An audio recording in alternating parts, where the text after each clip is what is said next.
A domain in ferromagnetic substance is in the form of cube of side 1 micrometer. त्या cube दिलेलं आहे, त्याची side दिलेली आहे. एक काम करू, साईड आपण एलने रिप्रेझेंट करू आणि तो आहे 1 मायक्रोमीटर. मायक्रो म्हणजे किती? 10⁻⁻⁶. मग एल इज इक्वल टू काय आला? 1 × 10⁻⁻⁶ मीटर.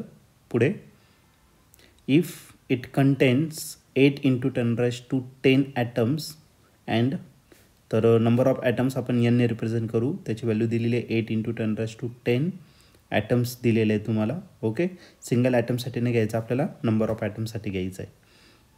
त्याच्यापुढे each atomic dipole has dipole moment 9 × 10⁻24 ampere metre square. Magnetic dipole moment एमने रिप्रेझेंट करू. त्याची व्हॅल्यू 9 × 10⁻24 एम्पियर मीटर स्क्वेअर दिलेलं आहे. त्याच्यापुढे then the magnetization of the domain is, तर आपल्याला मॅग्नेटायझेशन फाईंड करायचं. मॅग्नेटायझेशन आपण एम सफिक्स झेडने रिप्रेझेंट करणार. पुढे हा क्वेश्चन 2020ला आलेला होता. याचं ए ऑप्शन आहे 7.2 × 10⁻+5 एम्पियर पर मीटर. बी option 7.2 × 10⁻³ ampere per metre. C option आहे 7.2 × 10⁻9 ampere per metre. D option आहे 7.2 × 10⁻12 एम्पियर पर मीटर. तर सगळ्याच्या नंबर सेम आहे 7.2, फक्त 10ची पॉवर चेंज होणार आहे. मग आता डिसाईड करू, फक्त 10ची पॉवर आपल्याला ॲडजस्ट करायचं आहे. मग या 4 ऑप्शनपैकी कोणतं ऑप्शन असेल ते बघू. सर्वात पहिले तर आपण फॉर्म्युला या ठिकाणी राईट करू मॅग्नेटायझेशनचा.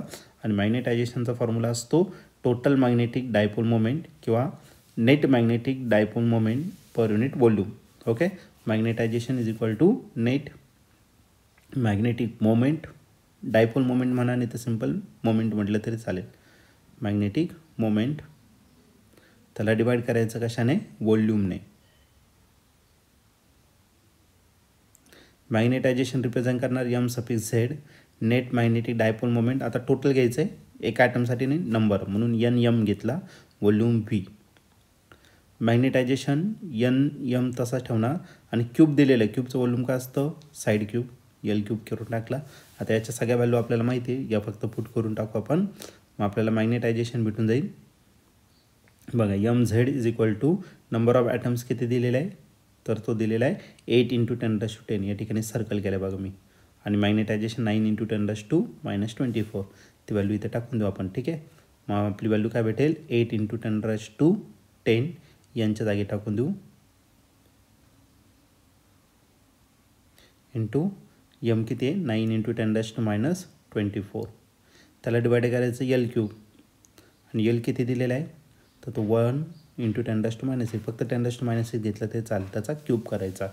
मग 9 8 किती झाला? 72. 10ची पॉवर किती येणार आहे? -14 डिवायडेड बाय 6. 10⁻6 त्याचा क्यूब करायचा, मग 10⁻18. हा 10⁻18 वरती गेला तर तो +18 होणार. ओके, मग किती झाला?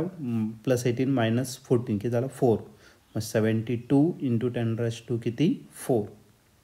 आता पॉईंट देऊन टाकू आपण. मग पॉईंट जर दिला तर तो 7.2 होऊन जाईल.